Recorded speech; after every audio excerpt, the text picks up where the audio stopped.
Halo semuanya, sebelumnya Om Swastiastu. Assalamualaikum warahmatullahi wabarakatuh. Shalom, nama budaya dan salam sejahtera bagi kita semua. Sebelumnya, perkenalkan, nama saya Helena Samaria Butsolingga dengan NIM 24095111116 dari kelas D. Jadi pada kesempatan kali ini, saya akan membahas salah satu penyakit yaitu dermatofitosis atau sering disebut sebagai ringworm pada kucing. Jadi ini merupakan tugas CBL3 dari mata kuliah ilmu penyakit bakteri dan jamur. Jadi yang pertama, apa itu dermatofitosis atau ringworm? Jadi penyakit dermatofitosis atau sering disebut sebagai ringworm merupakan penyakit kulit yang sering ditemukan pada kucing dan disebabkan oleh jamur dermatofita, terutama jamur Microsporum canis. Jamur ini menyerang jaringan yang mengandung keratin seperti pada kulit dan juga rambut, sehingga menyebabkan kerontokan bulu dan lesi kulit yang khas. Penyakit ini bersifat menular, baik itu antara hewan maupun dari hewan ke manusia yang sering dibahas pada penyakit zoonosis, sehingga memiliki dampak kesehatan yang cukup penting. Kasus penyakit dermatofitosis ini lebih sering ditemukan pada kucing muda, kucing dengan sistem imun rendah, serta kucing yang dipelihara secara berkelompok dengan tingkat kebersihan lingkungan yang kurang baik. Jadi adapun salah satu contoh studi kasus yang saya angkat, yaitu berdasarkan laporan kasus dari Akta Veterinarian Indonesian, seekor kucing Persia jantan berusia sekitar 2 tahun dibawa ke klinik veteriner dengan keluhan kerontokan rambut berbentuk melingkar pada bagian kepala dan juga telinga. Kelainan kulit tersebut berlangsung selama beberapa waktu dan tampak semakin jelas. Kucing masih memiliki nafsu makan yang baik, namun terlihat sering menggaruk area yang mengalami lesi. Pada pemeriksaan klinis, ditemukan adanya area alopecia berbentuk melingkar disertai dengan kulit yang kering, bersisik, dan juga berkerak yang mengarah pada dugaan adanya infeksi jamur kulit. Kemudian berdasarkan studi kasus tersebut, ada pun rumusan masalah yang dapat saya ambil, yaitu yang pertama, bagaimana hasil pemeriksaan pada kasus kucing tersebut. Yang kedua, gejala apa saja yang muncul pada kasus dermatofitosis.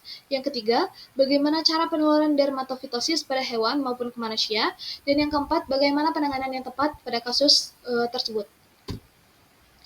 Jadi adapun hasil pemeriksaan dan diagnosis pada kasus tersebut, yaitu yang pertama, pada pemeriksaan fisik, kondisi umum kucing terlihat cukup baik dan nafsu makan normal dan tidak ditemukan adanya gangguan sistemik. Namun, pada pemeriksaan kulit ditemukan lesi berupa alopecia berbentuk melingkar terutama di daerah kepala dan juga telinga. Kulit pada area tersebut tampak kering, bersisik dan sedikit berkerak, serta kucing menunjukkan adanya respon gatal ringan. Kemudian pada pemeriksaan klinis lanjutan dilakukan pemeriksaan menggunakan wood lamp, di mana beberapa helai rambut pada area lesi menunjukkan adanya fluoresensi. Pemeriksaan mikroskopis terhadap sampel rambut dan juga kerokan kulit memperlihatkan adanya struktur jamur yang melekat pada batang kulit. Untuk memastikan agen penyebab, dilakukan kultur jamur dan hasilnya menunjukkan pertumbuhan jamur Microsporum canis. Kemudian dari hasil diagnosis, berdasarkan hasil pemeriksaan yang menunjukkan adanya alopecia berbentuk melingkar disertai kulit kering dan bersisik serta didukung oleh hasil pemeriksaan wood lamp, mikroskopis dan juga kultur jamur, kucing didiagnosis menderita dermatofitosis atau ringworm. Hasil kultur jamur menginformasi bahwa agen penyebab pada kasus ini adalah jamur Microsporum canis. Kemudian gejala pada kasus dermatofitosis pada kucing, gejala klinis yang umum ditemukan antara lain yang pertama, yaitu kerontokan rambut berbentuk melingkar dan juga batas yang jelas. Yang kedua, lesi kulit pada kepala dan telinga. Yang ketiga, kulit tampak kering, bersisik dan juga berkerak. Yang keempat, gatal ringan, di mana kucing sering menggaruk area lesi. Yang kelima, kondisi umum tetap baik tanpa gangguan nafsu makan. Kemudian penularan, jadi penyakit dermatofitosis ini bersifat sangat menular, baik itu antara hewan maupun dari hewan ke manusia. Penularan dapat terjadi melalui yang pertama kontak langsung dengan kucing yang terinfeksi, yang kedua kontak tidak langsung melalui spora jamur pada kandang, alas tidur, sisir ataupun lingkungan, yang ketiga lingkungan yang lembab dan padat yang memudahkan spora jamur bertahan dan menyebar, yang keempat penularan lebih mudah terjadi pada kucing muda, kucing dengan daya tahan tubuh lebih rendah, dan kucing yang dipelihara secara berkelompok.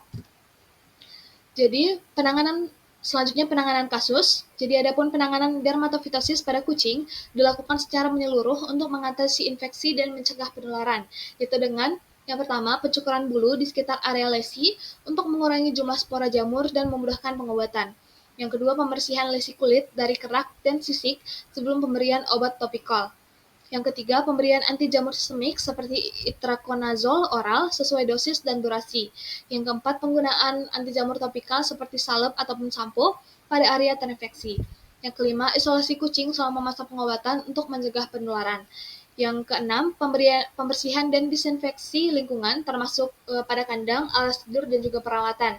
Dan yang ketujuh, edukasi pemilik mengenai penularan dan juga zoonosis. Kemudian yang terakhir, ada pun kesimpulan dan saran dari penyakit ini, yaitu penyakit dermatofitosis merupakan penyakit kulit yang sering terjadi pada kucing dan disebabkan oleh jamur dermatofita, terutama jamur Microsporum canis. Penyakit ini ditandai dengan gejala khas berupa kerontokan rambut berbentuk melingkar, kulit kering, bersisik, dan terkadang disertai dengan rasa gatal ringan. Dermatofitosis bersifat menular dan zoonosis, sehingga memiliki dampak penting terhadap kesehatan hewan dan juga manusia. Diagnosis dapat ditegakkan melalui pemeriksaan klinis dan pemeriksaan penunjang seperti Woods lamp, pemeriksaan mikroskopis, dan juga kultur jamur. Penanganan yang tepat disertai kebersihan lingkungan dan manajemen pemeliharaan yang baik berperan penting dalam keberhasilan pengobatan dan pencegahan penularan. Kemudian ada pun saran, yaitu pemilik kucing disarankan untuk menjaga kebersihan lingkungan, pemeliharaan, serta rutin memeriksa kondisi kulit dan bulu kucing. Kucing yang menunjukkan gejala kelainan kulit sebaiknya disegera dipisahkan dan diperiksakan ke dokter hewan untuk mencegah penularan ke hewan lain maupun ke manusia. Selain itu, pengobatan harus dilakukan secara teratur dan sesuai anjuran, serta disertai pembersihan lingkungan agar spora jamur tidak bertahan dan menyebabkan infeksi. Jadi sekian saja presentasi saya terkait penyakit dermatofitosis atau ringworm pada kucing.